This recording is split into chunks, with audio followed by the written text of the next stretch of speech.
Hey everyone, happy Friday. Wow. Let me say that again. Happy Friday. It's good to be Friday. I thought my weekend was getting off to an early start, but it's not. But I'm happy to be here on the gang, especially with this great gang of folks we've got here. Let me introduce you to them. Some of them I haven't had the pleasure of speaking with in a few weeks.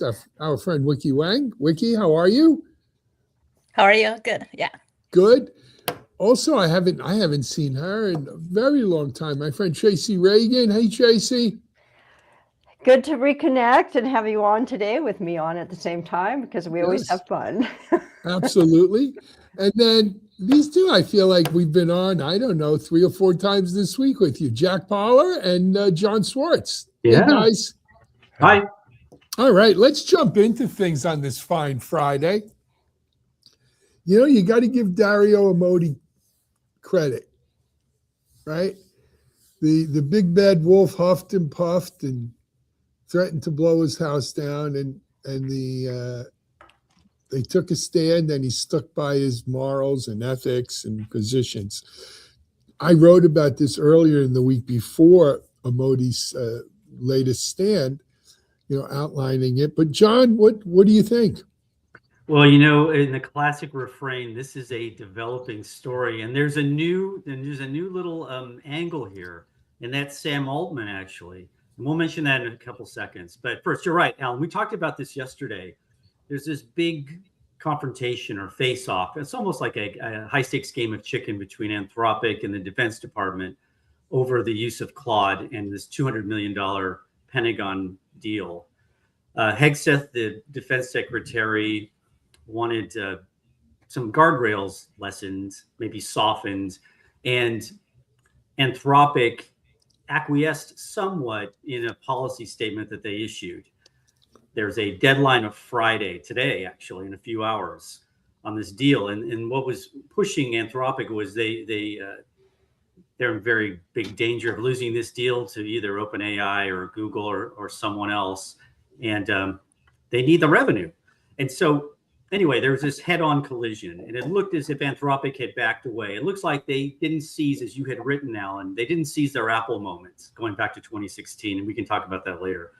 Since then, there has been a staff meeting that Sam Altman held at OpenAI last night, and he says that company, OpenAI, is working on a deal to resolve the impasse between Anthropic and Pentagon, according to the Wall Street Journal. So we have this classic kind of conundrum where you want to maintain, in Anthropic's case, the AI safety first reputation they have, which they have really, really ridden hard, a la Apple, versus government contract that if they not only lose it, they are in danger of being, quote unquote, blacklisted and losing contact and contracts with suppliers. So it's a classic confrontation, and Anthropic, to its nature, and we'll see if it stands behind what it says, if it doesn't change things again, is putting a stand and standing up for what it thinks is a responsible use of AI. Jack, you usually help not help, but you usually support the governments and the government. Oh, no. I just. What do you think? Well, I have 2 major thoughts on this, but first is that this is really what's the polite way to put it? This is a pissing contest between 2 very big people, very big personalities trying to exert who's the boss here. In general, I understand the both red lines that Anthropic is taking, and I agree with them. I don't think the government should be involved in mass surveillance of American citizens. And most especially, we've had, I don't know, the concept of what happens when AI goes wrong in autonomous weapons and stuff is something sci-fi writers have been exploring for a better part of a century now. And it never turns out good. The AIs are way too early. So I do believe and agree with the red line that we should be limiting ourselves to having human in the loop on anything and everything that AI does in terms of far as target selection and weapons control and who it attacks and when and what and where. I don't think the Pentagon and the DoD wants to use these things that way, but I also believe they don't want to have their hands tied. And so, like I said, this really is who is big. You don't think the Pentagon wants to use that? No, I do not think the Targeting Pentagon and wants drones and so forth? Wait, well, there is a difference. It's a subtle difference here, but there is a difference between deciding what targets should be attacked and getting information about them and autonomous decision making without a human in the loop. And I think that this is the argument here. And I believe that, Modi's red line, and I'm sorry if I'm mispronouncing that, but I believe his red line really is about making sure there's a human in the loop, and you cannot have an autonomous actor in there without a human. And look, AIs hallucinate all the time, and I love Anthropic's products, and I think they're very, very, very good, but they do hallucinate, and it would be really bad if they hallucinated and said, hey, based on all of the, let's say all of the LLMs being attacked, that they're going to attack Pete Hegseth and the Department of Defense because they've been triggered to believe that he's evil, right? And do that autonomously. And so I think that, that whole concept of making, guiding decision making is different than making the decisions without the human and then acting upon those decisions and pulling the trigger. And I think that's a red line that the Pentagon should be willing to live with, and I don't understand, other than it's a personality clash, why they're not willing to live with these. Yeah, when we talk, I'll be really quick. We talked about this yesterday, a group of us on the show, and our kind of conclusion was that there was going to be a lot of posturing and perhaps some kind of meeting somewhere in between. There might be some sort of negotiation or talking through the elements of this where this was salvageable. But now it seems as if, I think, OpenAI is just going to try to swoop in and acquiesce to whatever is asked of them. Yeah, but I do have a question here. Like, if the AI foundation model become kind of like a public utility kind of business, who should be the party to guide and build up the standards? This one, I'm not quite sure. Maybe we can discuss a little bit more. I know. Anthropic's trying to be.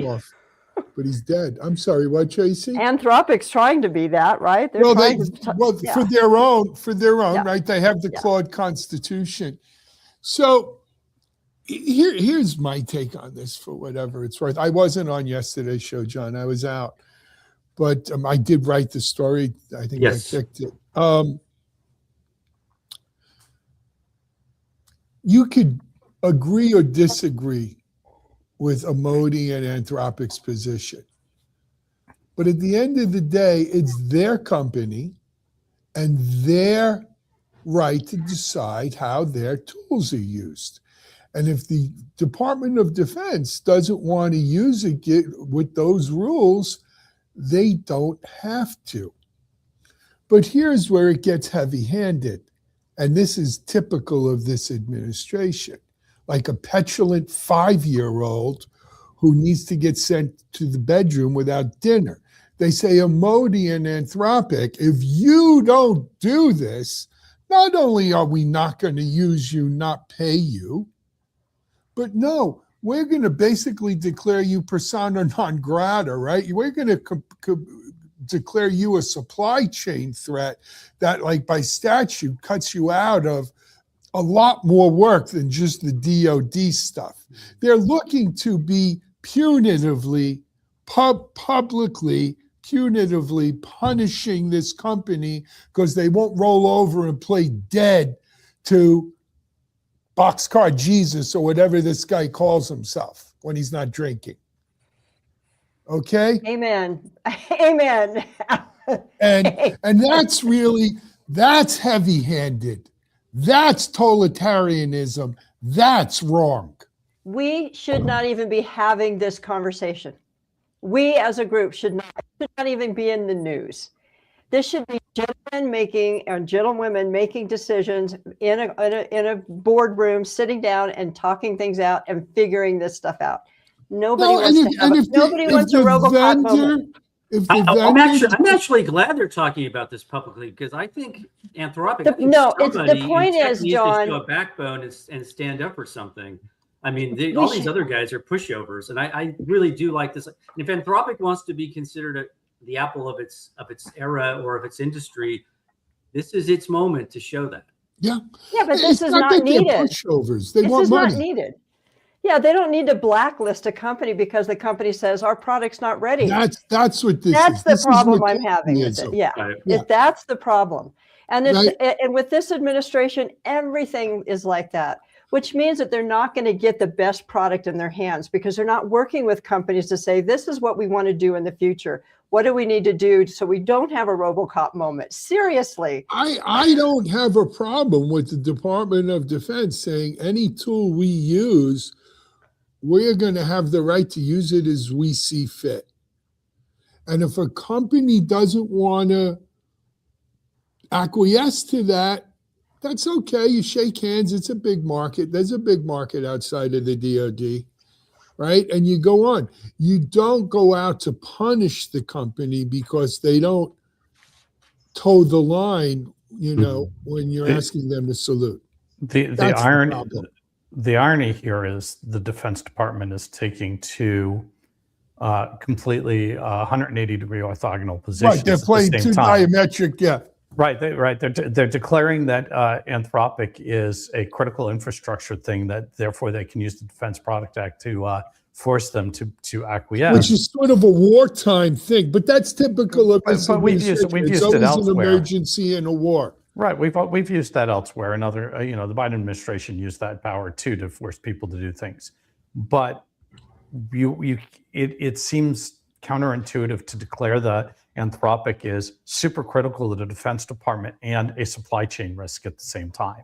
Like that just doesn't make sense, right? It's either a supply chain risk or it's not. They're it's rolling out every leverage they can. Yeah, and like I said, I think this is not going to end well for the Defense Department, regardless whether they get what they want out of Anthropic or not. They've already lost in the battle of public opinion. Yeah, exactly. Anthropic has already won because at this point, Anthropic, if they acquiesce to the Pentagon, they're going to lose a whole lot in the public opinion. I think they will actually lose more business than they win. You're right, Jack. They realize that really quickly. I mean, somewhat quickly. And you know what? I think in the end, this is going to actually do wonders for them, not beyond. Oh yeah, no, they're going to make their bones around this. Right. Absolutely. I lean heavily to it. Something though.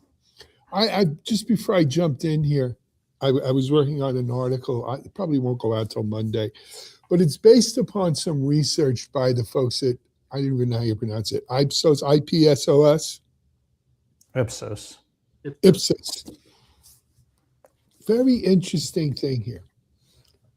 China, 83% of people surveyed in China, whether you believe it or not, we could argue another day. 83% of people in China very excited by the potential of AI.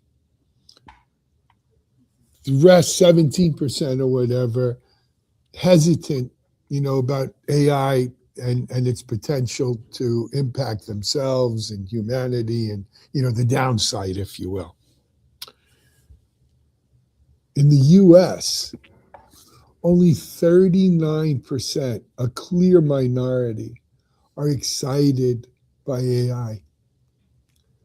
A majority of folks are frankly afraid of AI and are hesitant to embrace it. And for something that's going to be so disruptive and change the world and everything else, that's not a good number. And by the way, the US isn't alone. If you look at the US, the UK, and I forgot what other Western style country, the numbers are a little better. The US is like kind of down at the bottom of excitement around AI.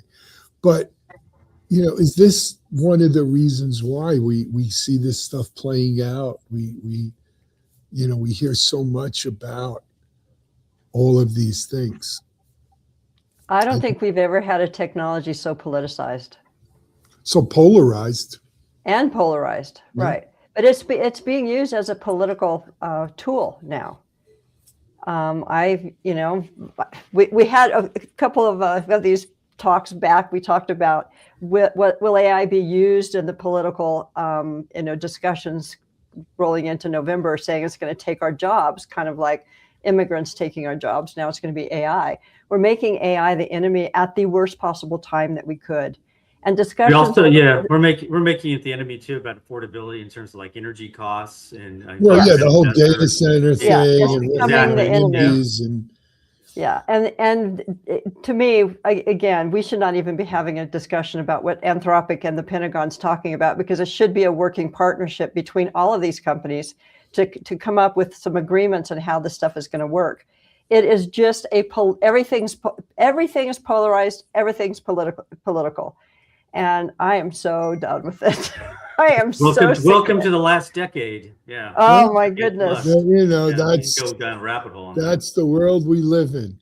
But it's essential for us to embrace AI and to get it right. It's essential for our economy. It's essential for our citizens. It's essential for our government. It's essential for our health, our medicine. And if we continue down this road, we're going to get it wrong. And we don't have the option of getting it wrong. We have to get AI right. That is for everybody. That is for everybody on the entire planet. This is an important shift in our technology and how it's moving us forward, and we must get it right. And kudos to Anthropic for saying, hey, we don't have it right yet. We are not ready for that. And they shouldn't be blacklisted for saying it. Well, we got to move on, guys. But it's a heated, emotionally charged question. And I think, the bigger issue of how do we view AI, friend or foe, is something we're going to have to come to terms with. But let's move over to the rise of the autonomous, speaking of AI, right? The rise of the autonomous workforce, right? And Tracy, you mentioned, are we afraid of our jobs?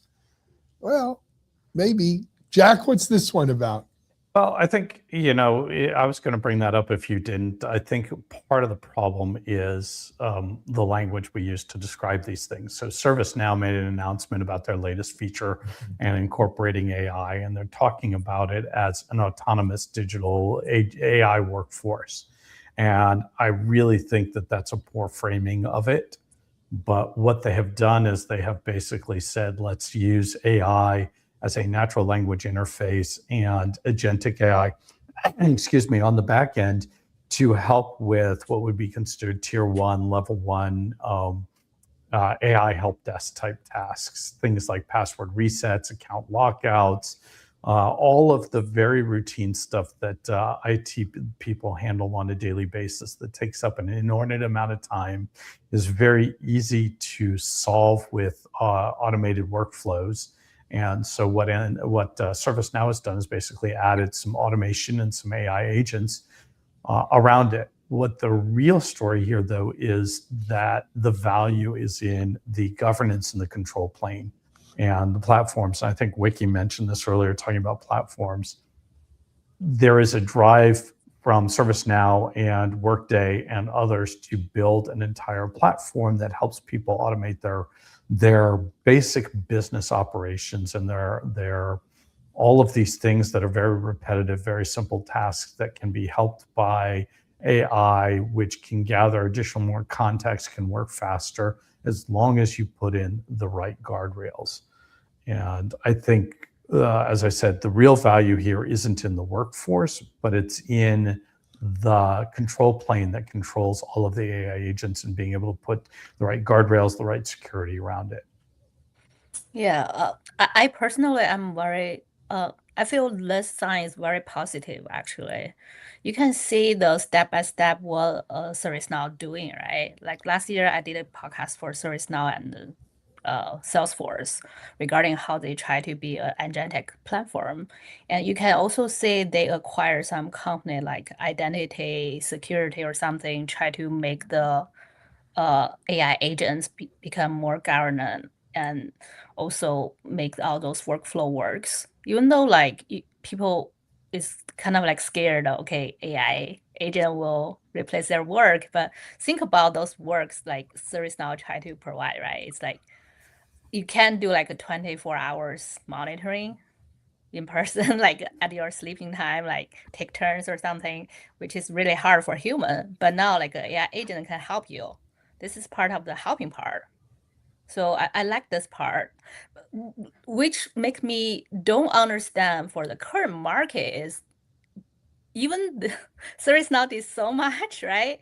The stock still down that much. For me, I don't understand the logic at all. I don't know, how do you guys look at this? Like, if we understood the logic, we'd all be making a ton of money. Well, We're not here. Well, let me tell you some of the logic from a company, someone who's sorry, running a small company. This is really important. I want this to be successful for them because I want it to become common. I don't need to, personally, for a small company, I don't want to have to pay first level support people. I would love all of that to be automated and at 2 a.m, right? Because then we have a global reach. This is part of what I was talking about, I think, last week, is the democratization that AI does bring across companies, because we can act and look more like a big company if we have AI doing the same things as big companies are doing. So I was like, yay, I want this in my company. Yeah, I want to start using this. That was something I was going to ask all of you. I mean, Tracy, Jack, Wickey, this idea, I keep getting these announcements, and I get a little bit jaded by ServiceNow and Salesforce inundating me and Mike every week with something. And it always seems as if it's kind of an incremental or a recasting of what they are trying to do because they're trying to reach an audience. And Wickey refers to the stock price. I mean, and there's a perception about AI agents not really catching on or gaining traction as fast as we expected this to happen. And I'm wondering if, I'm hearing 2 points of view on, say, the ServiceNow announcement. I just wonder, are they kind of like looking for a venue or an avenue to reach more customers? Are they trying to work this out, or is this a logical progression of what they're doing? So I see, I'm glad you brought it up, John. There's 2 pieces to this. One is these agents themselves, AI specialists, right? Autonomous agents themselves. To me, they are scared to death of OpenClaw and open source free dime store agents that you can make do anything, right? And so they need to show the value of why their specialized agents are somehow much more valuable than, quite frankly, something you could deploy for free and this is classic open source disruption, right, Tracy? Yes, that's what I'm thinking. When are we going to use those for my company? It's open source. The other angle, though, is, as Wickey mentioned, and John, I think you touched on, you got to give ServiceNow and Salesforce credit, because from day one on this, they recognized the threat. And they clearly staked out their high ground, right? Their defensible ground as being the control plane, being the manager of agents. And the question is, do they only manage their own agents? Will they manage OpenClaw? Will they manage each other's, right? How wide does that extend in terms of this agent control plane, agent management?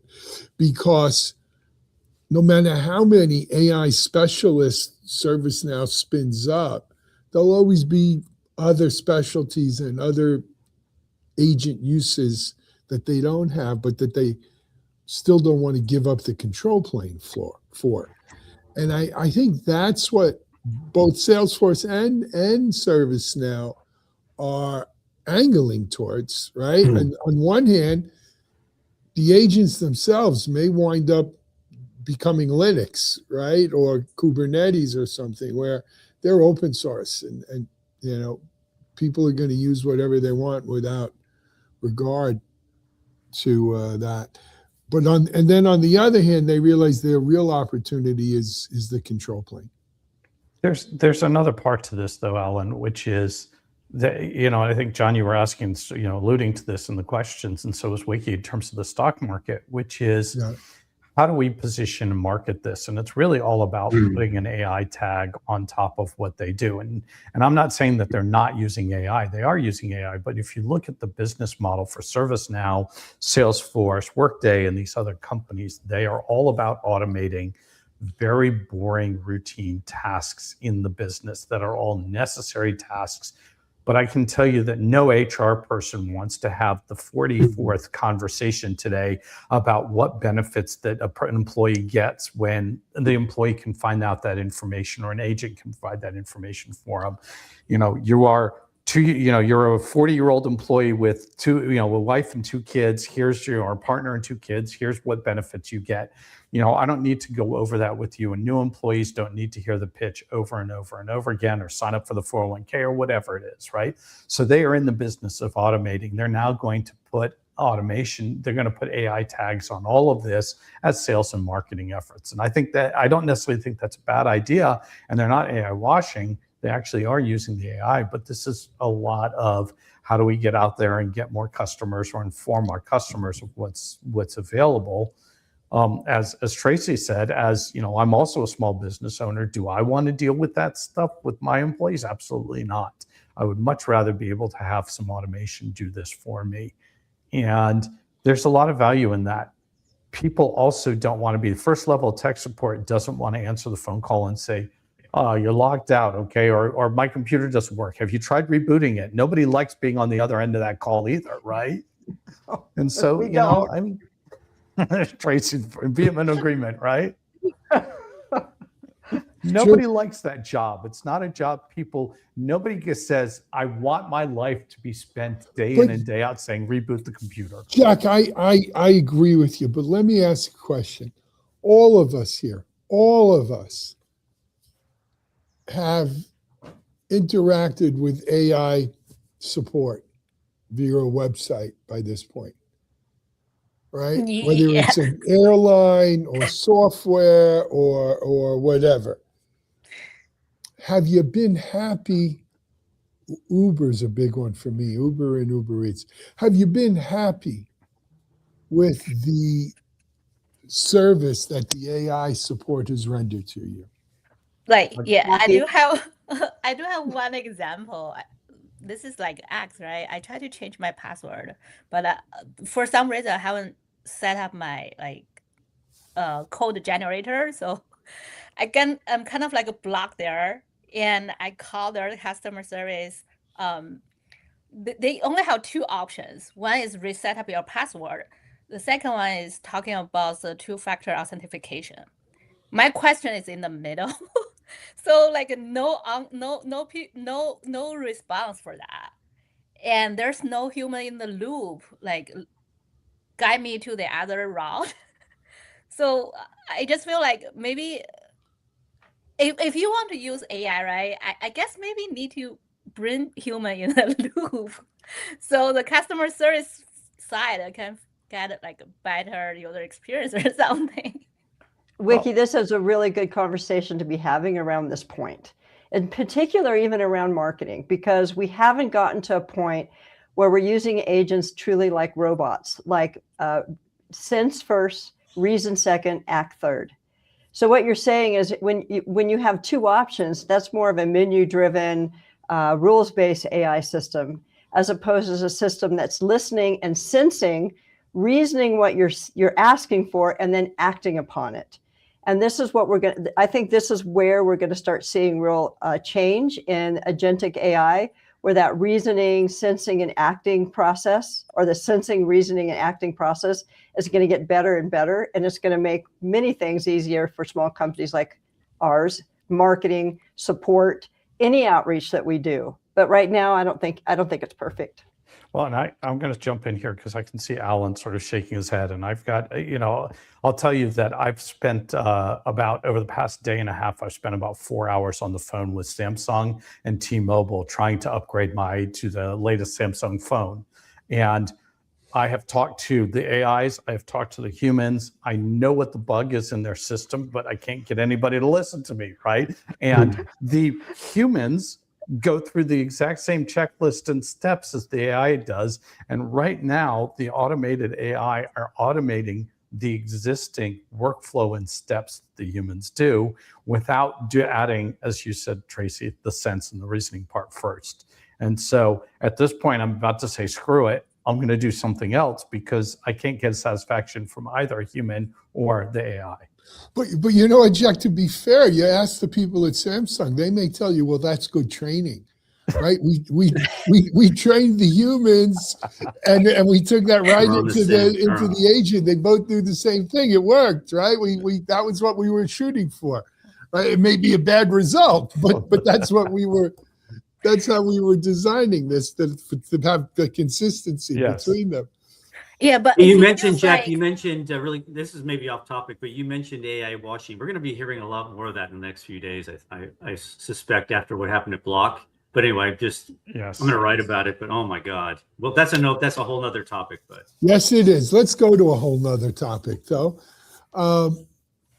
You know, certainly coding has been at the tip of the spear of AI practicality, of AI usability. But now we're seeing it extend further down that software supply chain. And Tracy, autonomous app dev with the ability not only to write code, but to test it. What's this? This sounds, I don't know, too good to be true. I hope it's true. I hope it's true. I really do hope it's true. Crossing your fingers, huh? I am crossing my fingers. I think this covers many topics. One, are we going to lose developers? Are developers going to lose their jobs because these tools are out there? How is this going to impact the DevOps pipeline? Hopefully it puts a grenade in the middle of the DevOps pipeline. I am so waiting for a disruption in this process. I really think that we're way behind. This is our stuff. What we do now is long in the tooth. But there are bad sides of it. I mean, what Cursor wants to do is, I think what's important in this story around Cursor is how they're managing VMs, right? So what they're saying is you when you're sitting at your computer and you're working, you're doing one thing at a time, and you could be maxing out with one LLM, your tokens, but you're going to max out your environment. We're going to instead allow you to have many, sessions running in this LLM world so that you can do more things at once. And our agents are going to go do more than one thing because we can do that. That is really a great idea, right? That's an amazing idea that they're starting to spread the workload and make things more efficient. I think that's the real story in what they're talking about. And it's just applied to software development. But at the same time, how expensive is it going to be? I hear all the time our team talking about we ran out of tokens, and we spend enough on AI at this point.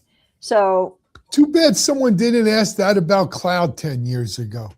Right. And how long did we fit? You can't control the cost, right? That's where it becomes a problem, and you're still going to have technical people manage this stuff. So you're going to have technical people potentially in the beginning using more expensive tools, but they may be able to get things out faster. And in general, we're still not seeing the whole picture. We're talking about building one component at a time. And when those components get built one at a time and they have their own pipeline and their own push to a production setting, it doesn't show us a big picture. So that still has to get fixed. But in terms of using these VMs to spread the work and spread the love, I think it's a very interesting direction. I do like, oh, sorry. Do you want to go first? Go ahead. Yeah, I do like this direction, actually. I can see the big change about like how we arrange the work and the whole Slack, right? You can see like in the past, we did do development and then we consider the security and then we go smooth on the marketing or other stuff. But now they try to restructure the way people do the programming or even think about the architecture. Like for like I tried some like Anthropic code as well. Like recently they embedded the security scanning during the programming side part, right?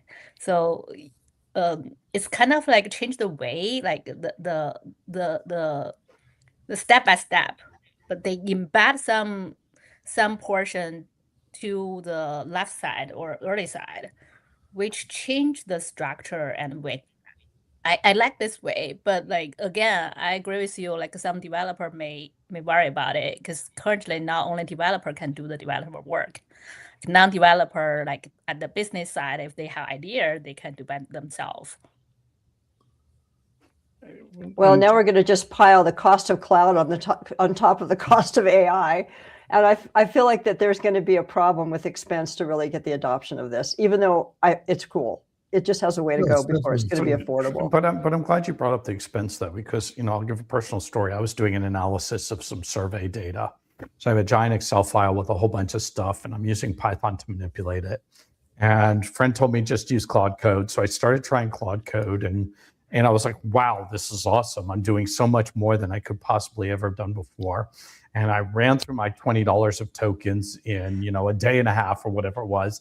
And Claude basically said, well, would you like more? And I'm like, well, what does that mean? Is that $100, $200? It's like $5 and you get another whatever. And it took me all of a half a second to say that $5 was well worth the spend because, from my productivity perspective, it was a 10x improvement on my productivity. And I think right now the challenge is, and we had this very early on in cloud, and we now have a whole new industry called FinOps or whatever to manage the cost, but we have to weigh the productivity improvements versus the investment. What's the cost of a fully loaded software engineer? $100,000, $200,000. The amount of money you're spending on Claude to improve the productivity of that engineer is huge. And it can be a huge ROI. Now, do you have to manage it? Absolutely. You wouldn't give your programmer permission to go out there and spend $5,000 on an editor, right, or something that wouldn't have value. But we do have to start thinking about what the ROI is. Right now, for me, that ROI, and for a lot of people, I think is huge, and it's well worth the money. At some point, we're going to spend so much that it may not be. So, Jack, how many more nickels have you bought? That's between me and my credit card statement. That is the problem. The schoolyard I came from, the first one was always free. You know what I'm saying? Yes, absolutely. But if you think, if you think about this, right? If we try to do a protocol or like a personal toys, right? It's very easy to go this way, but what if the things you did by yourself, you want to make it scalable, right? We have to consider the price, how much you will spend. Like it will be totally different model if you do it by yourself locally, or you put it on the cloud, let other people use it at the same time. So one of the examples they use, which I thought is interesting. Example was taking the doc, the cursor doc, and have it go through and do testing to make sure the documentation and the GUI front end basically was the same. And it took 45 minutes. And I'm thinking to myself, I think hiring a person to go through and read the doc and test it is probably cheaper than 45 minutes worth of AI time. That's a long time. 45 minutes of running. That's an expensive proposition. Agreed. Guys, we're about out of time today. What a great way to end this week.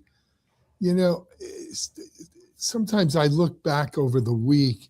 I need to start looking back over 2 or 3 weeks because John, Jack, you're on a lot of these with us.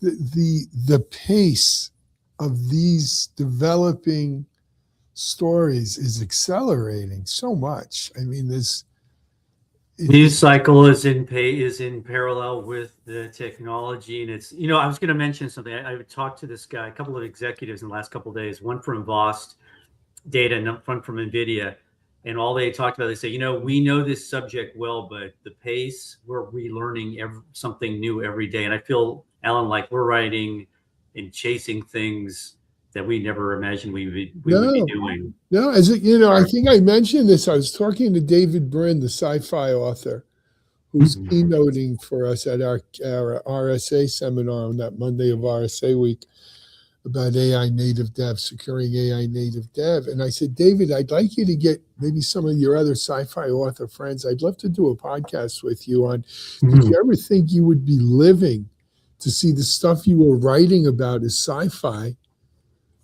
becoming real?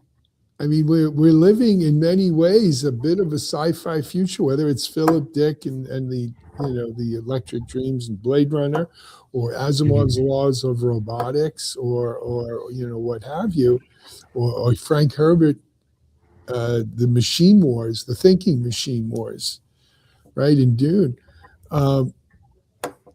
It's like living in a sci-fi reality. It's crazy. Anyway, don't forget the RoboCop conference scene. Yes, the RoboCop. We don't want that to happen. I'm afraid that, well, they might have that story. Mr. Not if Anthropic will have something to say about it. Anyway, Wickey, Tracy, Jack, John, thank you for joining. Thank you for joining. We've got our TechStrong TV replay immediately following. Have a great weekend, everyone. On behalf of everyone here at TechStrong, we're out.